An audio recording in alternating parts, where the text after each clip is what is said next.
In a growing city, full of dreams and opportunities, lived two best friends, John and Michael. They studied together, struggled together, and finally, at the age of 25, they both landed their first jobs. On the first day of their salary, they sat in a small cafe. John looked at his paycheck and said, "Michael, this is just the beginning. We need to think about our future." Michael smiled, relaxed, and replied, "Future? Come on, John. We're young. Let's enjoy life first." A small decision. That day, John made a quiet decision. He started investing just $50 every month into an index fund tracking the S&P 500s. It wasn't a big amount. It didn't feel life-changing, but it was consistent. Every month, no matter what happened, whether the market was up or down, whether he felt motivated or not, John invested. Living in the moment. Michael, on the other hand, chose a different path. He loved the feeling of freedom. New phone? He bought it. Weekend party? Always there. Vacation deals? Never missed. He often told John, "You only live once. Why save everything for the future?" John didn't argue. He just smiled and continued his routine. The first market crash.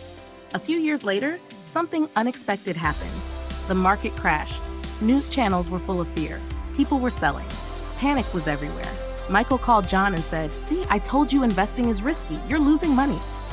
John checked his portfolio. Yes, it was down. But instead of fear, he felt something else. Opportunity. He continued investing. Quietly, consistently. Time passes. Years turned into a decade. Life changed. They got married. Responsibilities increased. Expenses grew. Michael still wanted to invest, but now he felt, I don't have enough money left. He delayed again. The power of compounding. John didn't change his strategy. He didn't chase hot stocks. He didn't try to time the market. He trusted one thing: time. His investments slowly began to grow. At first, it was small, then noticeable, then surprising. The money he invested started earning returns, and those returns started earning more returns. That's when compounding began to show its magic. Another crisis. Another market crash came. This time, it was even worse. Michael panicked again. "Everything is falling. This is dangerous." But John had changed. He wasn't emotional anymore. He had seen this before. He said calmly, "Markets fall, but they also rise. I'm not stopping." And he continued investing.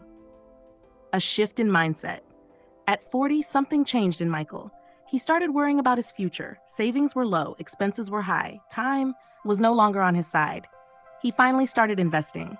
But deep inside, he knew he had lost his biggest advantage: time. The result. After 20 years, at the age of 45, both friends met again at the same cafe where it all began. Same table, same memories, but very different lives. John opened his investment account. What started as just $50 per month had grown into a massive portfolio, not because he earned more than Michael, not because he was smarter, but because he started early and never stopped. Michael looked at the numbers, silent. He wasn't jealous. He was thoughtful. The final conversation. Michael asked softly, "John, what was your secret?" John smiled and said, open quote, "There's no secret.